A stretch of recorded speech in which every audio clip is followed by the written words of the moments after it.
I mean, just before we came from home, I'm sure there was something disturbed us or we spoke something rudely to someone, but we are normal, so it's understood as a bad day or a bad mood. But I'm so proud of Indira, seriously. She has given her, she's dedicated her life to this and not without the support of an amazing husband, Dharmil. So I'm really proud that I'm a part of this Gateway School, and congratulations, Indira, and the staff. The staff is amazing here. I mean, this school wouldn't be the way it is without the staff. So congratulations for celebrating 10 years. That was a few months ago, and it's just amazing. It started with 22 kids, and now there are more than 100 kids, and it's just wow. It has been recognized as one of the best schools in the world, and that's the reason why the Utah University wants to join hands with them and giving pies, trying, they're part of that, and it's so important, because they have to recognize and they want to come. I mean, everybody wants to do good, but people don't. They start these institutes, they start these schools, but they do not personally give them the energy and the time to it.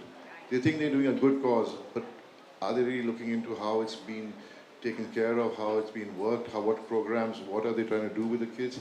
In this school, every kid is personally attended to and looked into as to what they are capable of, and try to train them as to how they can face the world, and give them that confidence.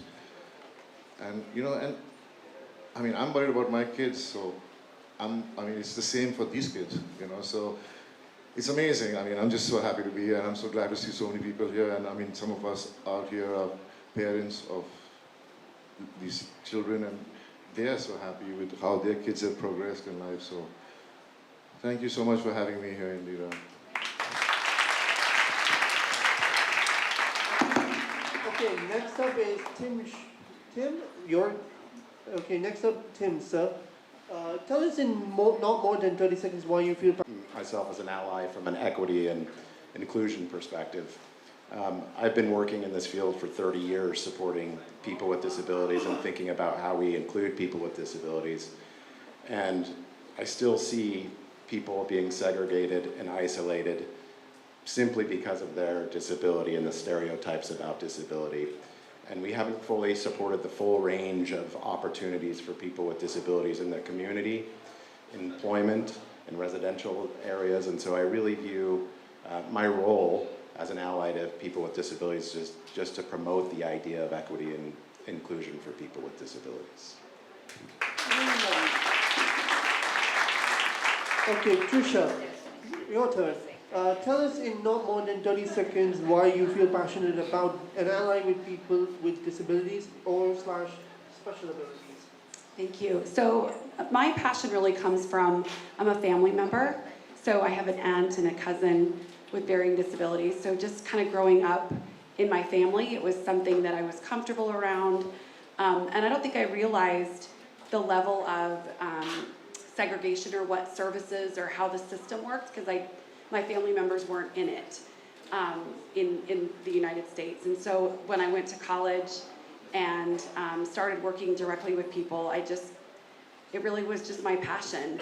And employment is really that thing that it's an equalizer, right? We typically ask people what they do for a living, and so just wanting people to have that same opportunity to be proud of what they do every day and the joy that I get from work, wanting to help people be able to experience that for themselves is really where my passion comes from. So thanks for having me.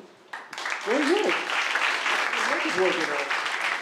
Okay, Mr. Sagesh, tell us in not more than 30 seconds why you feel passionate about being an ally to people with disabilities slash special abilities. Warm good evening to everyone. So, I am firm believer of having everyone with equal opportunity for employment per se, or for to live in society, normal society as we all are there. So to avoid something which makes them different and take out that stigma out of normal and not normal individual, we ensure that everyone who joins us for training, we ensure that everyone who wants to work with us, maybe for understanding, maybe honing their skills, we take them and we train them accordingly. So that is what I would suggest.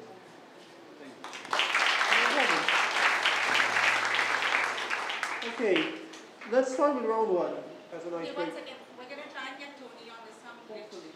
So, Hopefully. you wanna just do it for I agree. So agree. I agree. Hello. Yes.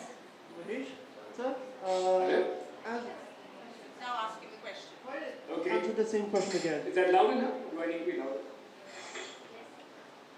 Can you Yeah, now it's loud enough. tell Tell him us it's loud enough. okay, tell us in no more than 30 seconds about why you feel passionate about being an ally to people with disabilities / special abilities. I was going to say a question. Tell us in not more than 30 seconds why you feel passionate about being an ally with people with disabilities / special abilities. Okay, sir? Mahesh, sir? I think there's a struggle. It'll be fine. Okay, never mind. Okay. It's gonna be fine. It's gonna be fine. Okay, let's start with round one. Kajal, as a parent, what gaps have you noticed in the education system? Is there a growing awareness to accommodate children with special needs, and what do you think needs to be done differently to address some of Loud the gaps? Yes. Sorry, it's called the get with gaps.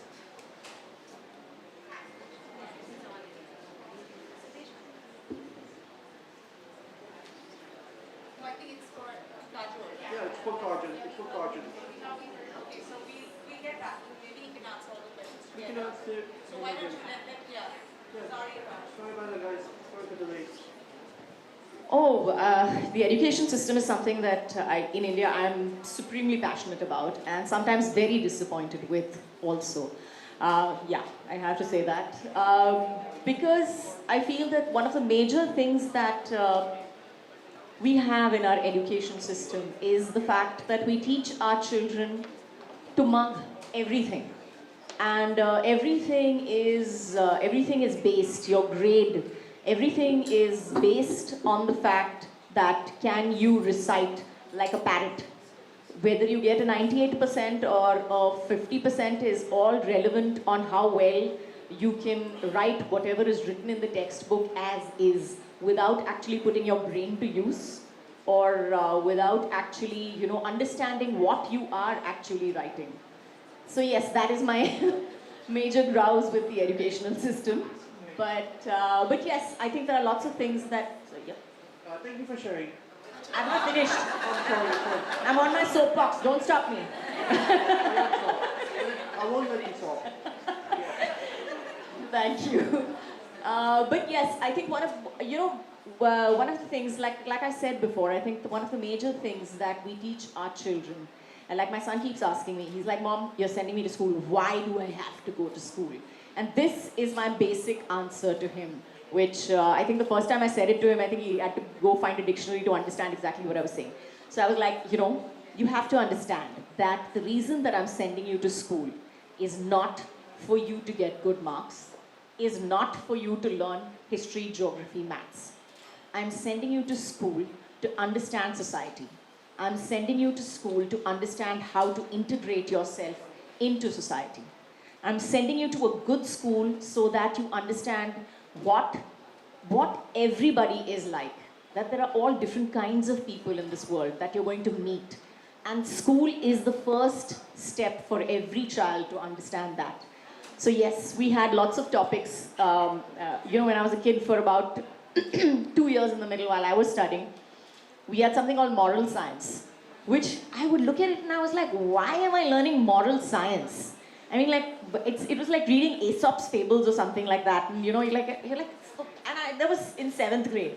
I'm like, please give me a break. But I think kids today, somewhere down the line need something like that to be inculcated into the system. It cannot only be about history, geography, maths. We have to teach them about the world. We have to put programs into place in our schools and make them understand, as they say, people with disabilities as well should be integrated into our schools. And the children should be taught from a much younger age that this is normal. That these people, these are children, these are normal children, and you get to play with them, and you can, you have to share your books with them, and they are a part of society, not apart from society. And I think that one of the basic things that we miss out in our education system is, we had the Gurukul system at one point in time in our country. And in the Gurukul system, I remember thinking that, wow, what a system, because it was a combination of mind, body, and spirit. And in today's schools, I wish we could do something like that, where they could concentrate on the mind, body, and spirit, and children could be judged according to all these three parameters and not just one parameter. So yes, now I'm done. Thank you, Ms. Kajal. Okay, next up, Bobby Field. What has been your journey as your advisor to Gateway School Mumbai? What are moments that we have inspired you on the school journey, and why do you think institutions like Gateway are critical to enabling children with special needs realize their potential? I guess I've already said that earlier, but it's just that, I don't know anything about the education system. I was like, wow, Kajol, you know a lot. And it's amazing. I hated studying, okay? I didn't have any special skills because I used to wonder the same thing, why do I have to study every subject? And I think it goes the same for every child. I think Gateway is just amazing the way they've approached this. You can't hear me? Okay. Okay.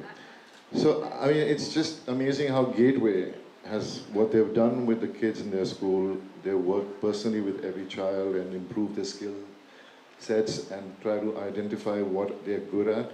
And I think that's exactly what's required, even for normal kids. Because what is the point of educating yourself or grasping everything around you when eventually you don't need everything? General knowledge is something you get with mingling with the society and understanding society. And what's the most important thing is how do you survive in a society, because they have too many norms and rules and the way you behave in your life.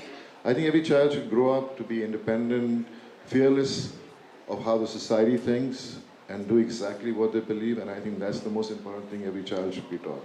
Because if you live according to society, you'll never be able to reach or get the happiness and satisfaction of what you really want to achieve in life. And I think Gateway, especially because it's for special needs kids and for disability, I think it's done an awesome job. And I think other schools in India should make this as an example and follow the way they work and create more support system for schools like this. I think the government should look into it and really help, because this is an honest institute, this is an honest school, this is an honest way everybody's trying to do something. There is no ulterior motive, there's no profit, there's no benefit. The benefit, yes. The benefit is that you're giving these kids a brighter future. I think that's the most important thing. Thank you, Bobby Deol. Okay, next up, Tim and A lot of time working with employers and thinking about how we engage employers. And several of the things that we've learned over the years is that there's several themes that emerge in the employment world. First of all, employers believe that people with disabilities can't work. And that's universal, that's across the board. And we know through years of research and years of programs such as supported employment and customized employment that really dispels that myth that people with disabilities can't work. Supported employment was one of the earlier models that we've used to help people with disabilities obtain competitive integrated employment. And what we started to see with supported employment is it was working for a subset of individuals with the disabilities, but oftentimes people with more significant disabilities weren't obtaining jobs.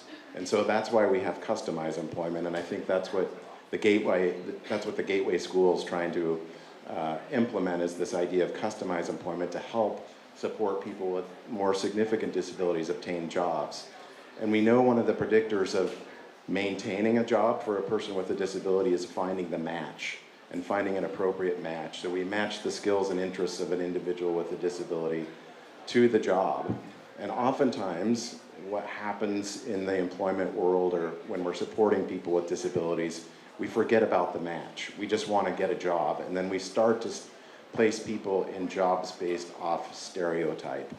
So in the United States, we talk about the F jobs for people with disabilities, and these F jobs are what we call fast food, flowers, and filth, meaning we tend to put people in jobs that we think they can do, or those are the only jobs that we can do. And we know through customized employment and supported employment that there's a range of work that people with disabilities can do. Another thing that we kind of see with misconceptions about hiring of people with disabilities is that people with disabilities, and especially people with intellectual developmental disabilities, more significant disabilities, are a liability to the workforce. And we know, once again, through research over the years, that that's just not true. Oftentimes when we train a person with a disability to work in a job that matches his or her skill set, their safety record is often better than those without people with disabilities. So this liability issue is it's a myth that's out there. The second part of the question was, how do we move forward? And some of the misconceptions maybe when we're moving forward, if I recall. Here's something that's very universal. I've worked in different countries thinking about employment, and I think one of the universal truths about supporting people with disabilities, or what people believe about people with disabilities, is that they can't work and that they have low expectations for what people with disabilities can do, and that there are stereotypes about people with disabilities. And I think this really stems from our notion of disability, and I think this is a really important point to stress as we start to think about how we can build employment programs for people with disabilities. And this notion kind of comes from this idea, when we think about disability, we always think it's an us-them paradigm, right? We think, oh, we don't have a disability, and then there are people with disabilities, and we're separate. What we know is that disability is a part of the human condition. It's something that everybody in this room will have at some point. And so I think if we can work off this idea that, you know, some people will have disability at birth, some people will have disability later on in life, some people will have a disability when they're aging and older, or, you know, I could leave this room tonight and get in a car. I've experienced Mumbai traffic now. I can get in a car and get in an accident and acquire a brain injury. So unlike any other form of marginalized group, I can enter the disability field, and I think, and become a person with a disability. So I think as we start thinking about disability and supporting people with disabilities, if we can change the lens and the framework of thinking about disability and look at it as a we instead of an us and them paradigm, I think we might be more receptive to supporting people with disabilities and employing people with disabilities in the range of occupations that are available. Excellent. That's really good, sir. Okay, Trisha Jones-Parkin, could you share more about the path-breaking employment first priority legislation in the USA and the impact that has created since? What could be lessons that India could borrow from what worked?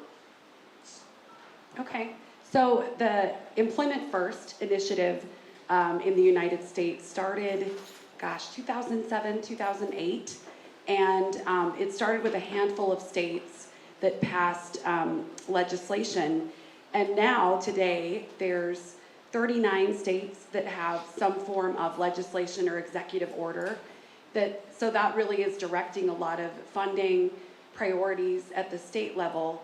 And then what has happened is that there's been more of a federal level of support to help those states implement. So in terms of the momentum and excitement around Employment First, it certainly, I think, re-energized a lot of that movement and excitement that happened in the early 90s with supported employment. What we saw was, you know, people were getting jobs, and there's been a big lull in the United States. And so this Employment First movement certainly generated that interest and discussion about everybody should have opportunities to work, including people with the most significant disabilities.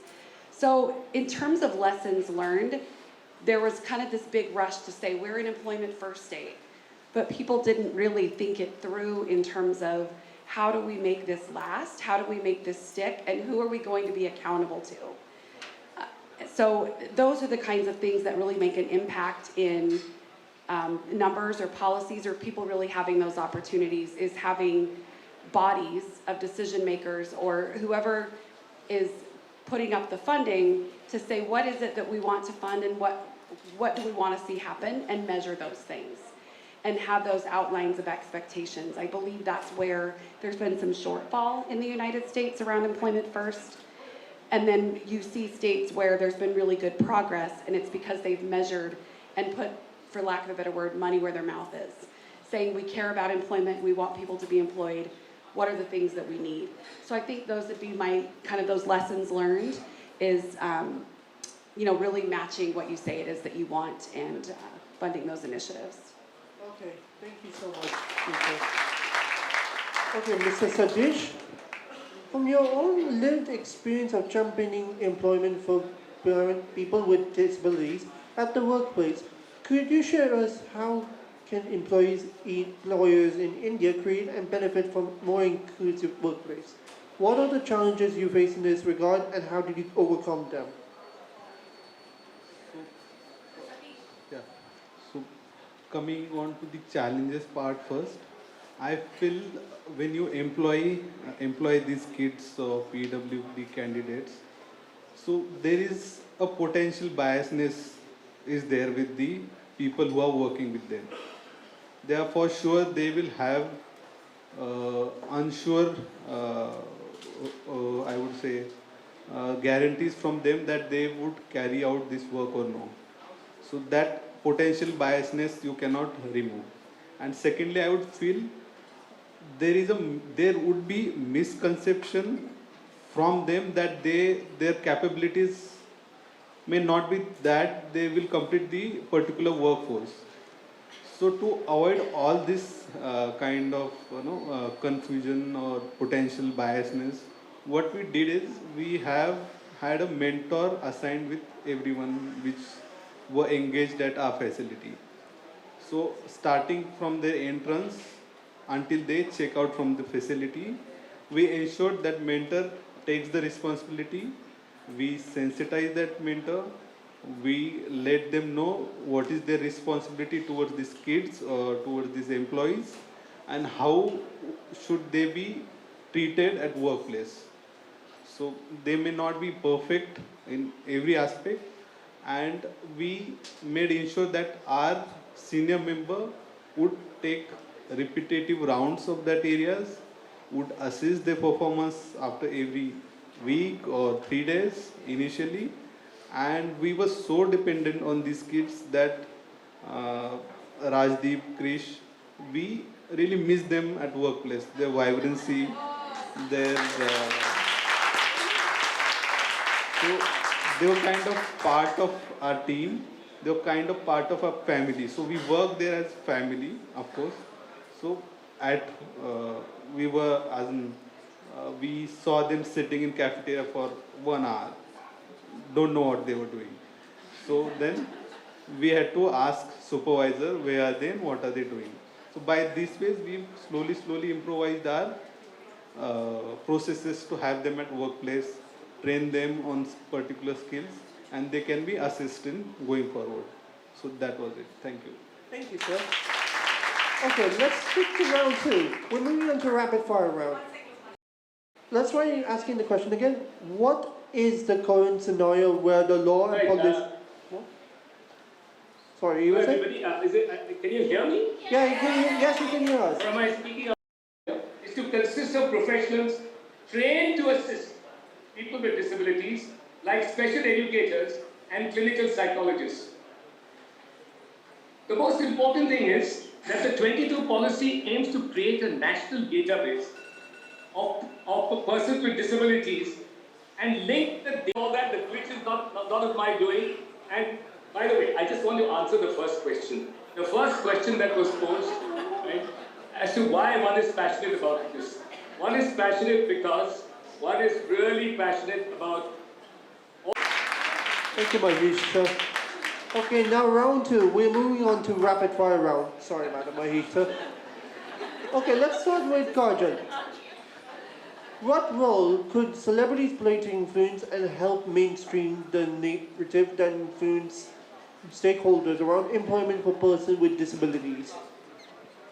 I think the film industry is one of the passions of our country. So yes, we have a lot of people who have a lot of voices. So I think that's the one thing. I think we've seen people standing up. We've seen Tare Zameen Pe. We've seen Black. We've done a film. I've done a film called My Name Is Khan, which was about somebody who had Asperger's. So yes, we have been, putting it out there in the nicest way possible. To make the general, population understand it, maybe feel more for it, and as I said before, the reason that I think the most that we can do is stand up and make it regular, and stand up and talk about it. I think it needs to stop. Disability needs to stop being a word that we don't use, or people that we hide away. Or members of the family that don't come out in the parties. So I think that's one of the things that maybe the film industry as a voice can speak up for. Thank you, Kajal. Okay, Bobby Dio. Our audience comprises of promoters, corporates, leaders of diverse fields. What's your message to all of them to move the needle on employment for people with disabilities? I guess I wish they understand it's not just about employment. I think they should contribute towards institutes which encourage and educate these kids so they understand what they're capable of, and then moving towards employment. And that is the foundation, because if you do not have a foundation, how do you give employment?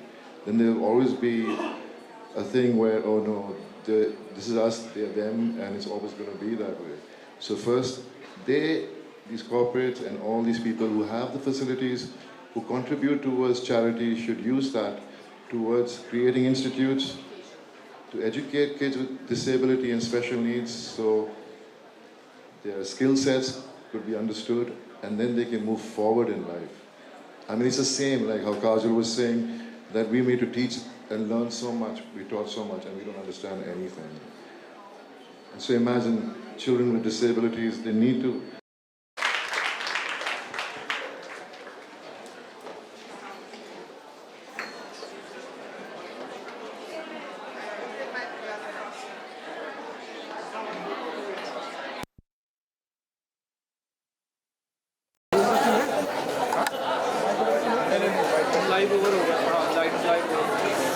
Excuse me, ma'am. Can you please sit down?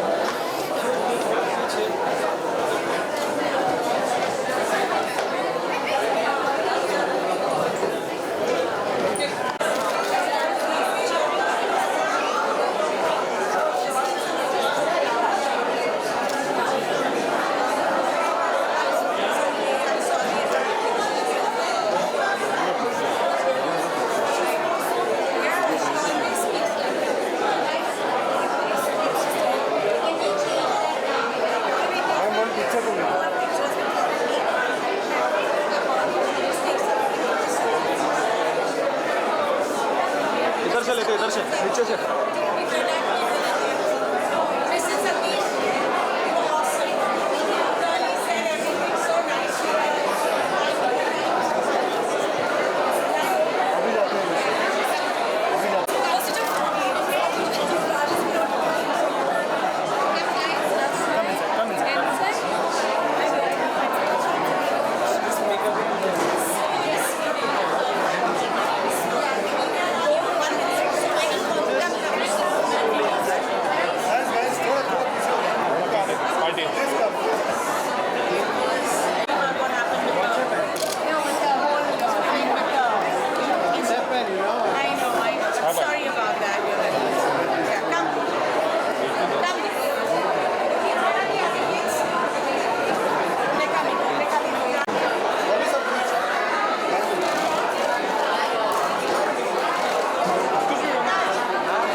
Bye.